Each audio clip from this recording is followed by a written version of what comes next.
आदरणीय मेरे प्रिय दोस्तों और भक्तों, अर्जुन का प्रतिद्वंदी कौन था? दोस्तों, यह प्रश्न आपके मन में भी होगा, लेकिन दोस्तों, यदि आप ग्रंथों को पढ़ें तो अर्जुन से भी श्रेष्ठ अर्जुन का प्रतिद्वंदी जो था उसके बारे में यह वृत्तांत आपको समक्ष रख रहा हूँ। दोस्तों, यह सूक्ष्म वृत्तांत है और हार्डली यह 10-1 मिनट का होगा अंदाज से। दोस्तों, इस वृत्तांत के अंत तक बने रहिए, आपको बहुत मज़ा आएगा। दोस्तों, मैं एक ऐसी शख्सियत, ऐसे पुरुष की बात कर रहा हूँ जो गंगा नदी के किनारे बसे हुए छोटे से गांव में रहता था अपने माता पिता के साथ। जाति का भील जनजाति का था। पास ही गुरु द्रोणाचार्य का आश्रम था। जब भी वह पुरुष आश्रम के समीप से निकलता, तब राजकुमारों को द्रोणाचार्य से शिक्षा लेते हुए देखकर उसके मन में भी इच्छा अभिलाषा होती थी कि वह भी उनसे शिक्षा ग्रहण करे। दोस्तों, एक दिन उस पुरुष ने साहस जुटाकर गुरु द्रोणाचार्य के आश्रम में पहुंच कर ली और उनको प्रणाम करके बोला कि गुरुजी, मैं आपसे धनुर्विद्या सीखना चाहता हूँ। मैं जाति का भील हूँ, भील पुत्र हूँ। क्या आप मुझे अपना शिष्य बना लेंगे? इस पर गुरु द्रोणाचार्य ने उसकी तरफ देखा और कहा कि पुत्र, मैं केवल राजकुमारों और क्षत्रियों को ही शिक्षा देता हूँ, इसलिए मैं तुम्हें शिक्षा नहीं दे पाऊंगा। तुम कोई और गुरु ढूंढ लीजिए। द्रोणाचार्य के मना करने पर उस पुरुष ने मन में निराशा लेकर लेकिन हिम्मत नहीं हारी। वह गुरु द्रोणाचार्य की एक मूर्ति स्थापित करके उसके सम्मुख धनुर्विद्या का अभ्यास करने लगा। धीरे धीरे समय बीतता चला गया। दोस्तों, एक दिन वह पुरुष धनुर्विद्या का जब अभ्यास कर रहा था, तभी वहाँ पर एक कुत्ता आकर भौंकने लगा। इससे उस पुरुष का ध्यान भंग हो रहा था। उसने उस कुत्ते को भगाने का भरसक प्रयास किया, पर वह कुत्ता वहीं पर खड़ा भौंकता रहा।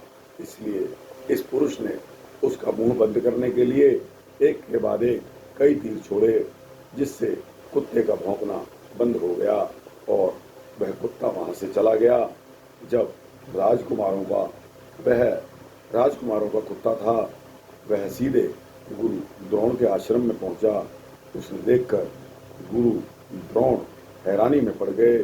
उन्होंने अपने शिष्यों से कहा कि यह किसी बहुत बड़े धनुर्धारी का काम लगता है। चलिए उसको चल कर देखते हैं और देखते हैं कि वह धनुर्धारी कौन है।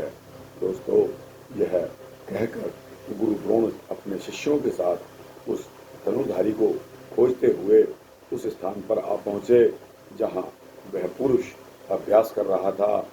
गुरु द्रोण ने अपनी मूर्ति के सामने उस पुरुष को धनुर्विद्या का अभ्यास करते हुए देखा तो उसकी निष्ठा और भक्ति से अत्यंत प्रभावित हुए। वह उस पुरुष के आसपास आकर बोले कि तुम निश्चय ही महान धनुर्धारी हो। मैं तुम्हारे साहस और लगन को देखकर अत्यंत प्रभावित हूँ। क्या मैं जान सकता हूँ कि तुम्हारा गुरु कौन है? उस पुरुष ने प्रणाम करते हुए बोला कि महाराज, आप ही मेरे गुरुवर हैं। इस पर गुरु द्रोणाचार्य ने कहा, लेकिन मैंने तो तुम्हें शिक्षा देने से मना कर दिया था, फिर मैं तुम्हारा गुरु कैसे हो गया? द्रोणाचार्य ने हैरानी से पूछा। दोस्तों, उस पुरुष ने गुरु द्रोण की मूर्ति की ओर इशारा करते हुए कहा कि वह देखिए गुरुजी, मैं आपकी प्रतिमा के आगे खड़ा होकर अभ्यास करता था। मैंने मन ही मन आपको गुरु मान लिया। मेरी आप में अपार श्रद्धा है। आप ही मेरे प्रेरणा स्रोत हैं। यद्यपि गुरु द्रोण उस पुरुष से प्रभावित थे, फिर भी वे नहीं चाहते थे कि धनुर्विद्या में कोई उनके प्रिय अर्जुन का प्रतिद्वंदी बने। इसलिए उन्होंने एक कुटिल चाल चली। उन्होंने उस पुरुष से कहा कि तुमने मुझसे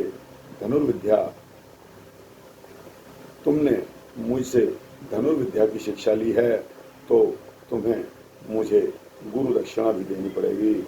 दोस्तों, उस पुरुष ने गुरु द्रोण के चरणों में झांकते हुए बोला कि गुरुजी, आप आज्ञा दीजिए, मैं आपको गुरु दक्षिणा देने के लिए तैयार हूँ। दोस्तों, गुरु दक्षिणा के रूप में मुझे तुम्हारे दाएं हाथ का अंगूठा चाहिए। गुरु द्रोण ने कहा। उस पुरुष ने तुरंत अपने दाएं हाथ का अंगूठा काटकर गुरु द्रोण के चरणों में रख दिया। गुरु द्रोण के लिए उसकी ऐसी अंधश्रद्धा देखकर गुरु द्रोण और सभी राजकुमार दंग रह गए। दोस्तों, अब सवाल आता है आपके लिए, अगर आपने यह वृत्तांत पढ़ा और सुना हो तो क्या आप मुझे कमेंट्स के जरिए यह बताने का कष्ट करेंगे कि वह पुरुष कौन था, उसका क्या नाम था। दोस्तों, जवाब देकर आप मुझे कृतार्थ करें, आपका भी भला होगा। दोस्तों, इसी के साथ ही यह सूक्ष्म वृत्तांत समाप्त होता है।